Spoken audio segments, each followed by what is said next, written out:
Algunos productores que mantenían un poco un esquema sustentable ya desde los orígenes han mantenido la parte ganadera, pero en muchos casos que uno ve el corto plazo y el requerimiento financiero se ha perdido mucho. Se ha perdido mucho en la ganadería. Nosotros en Córdoba prácticamente de 7.200.000 cabezas pasamos a tener 4 millones, ahora estamos en 4.700.000, pero había bajado mucho la superficie ganadera. En la zona nuestra, que era mixta, 50% ganadería, agricultura, ahora es 70% de agricultura en base a soja la mayor parte.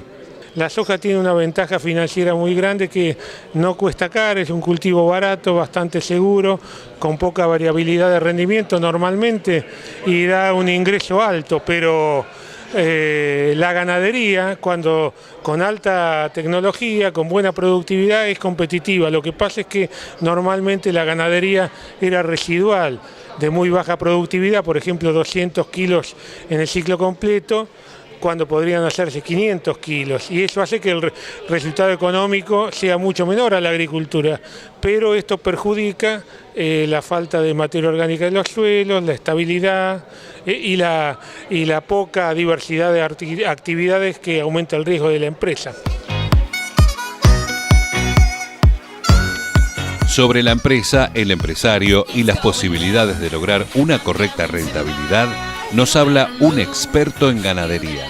El manejo tiene que ver con armar un buen plan de trabajo, tener buenos controles de gestión, es decir, controlar lo que queremos hacer y cómo vamos a llevar adelante ese plan, de forma tal de poder lograr los objetivos que se plantean las empresas.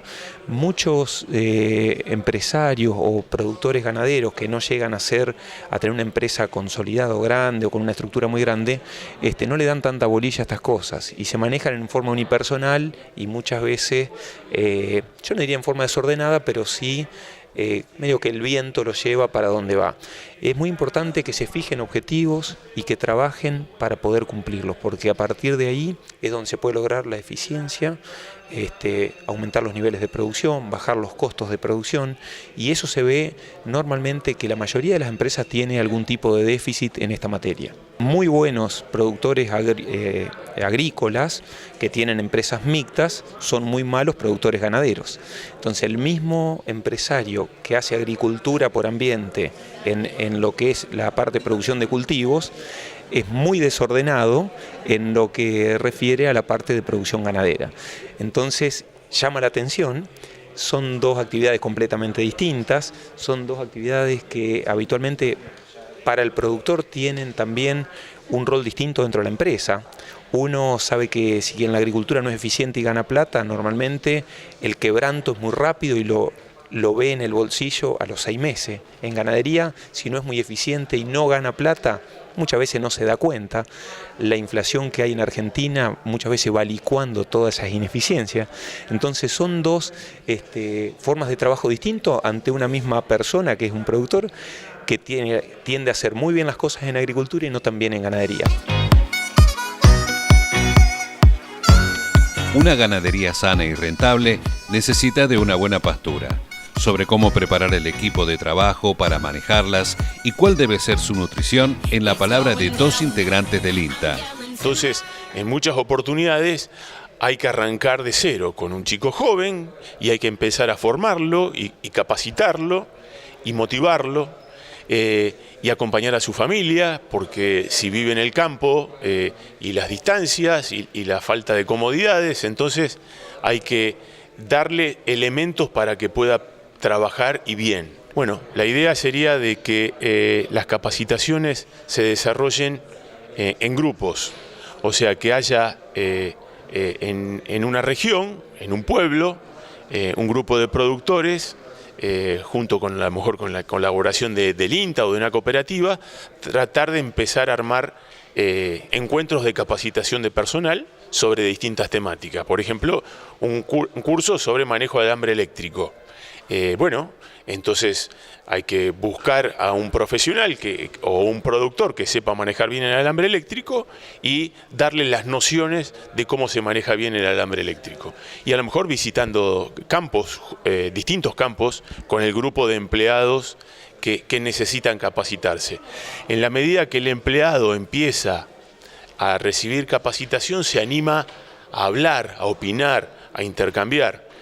Yo he visto que en muchos campos el productor va a recorrer con el profesional solo y no lo lleva el empleado. Y es muy importante que el empleado participe de una recorrida con un profesional, porque en el mismo acto ya se está empezando a capacitar, está escuchando los términos de manejo que se hablan. Entonces es muy importante que el empleado empiece a participar de encuentros con profesionales.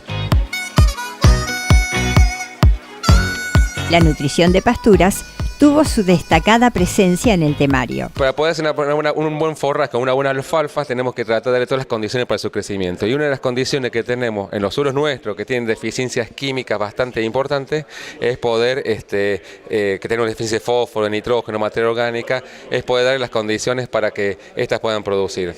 Nosotros tenemos que partir de un buen análisis suelo que nos diga dónde estamos para poder producir la materia seca que necesitamos para poder hacer el planteo ganadero. Entonces hay dos conceptos. El primer concepto es que nosotros, al ser una pastura que tenemos 4 años, todas las decisiones las tenemos que tomar a la siembra de la pastura para poder, cualquier error que tengamos la vamos a pagar en el futuro.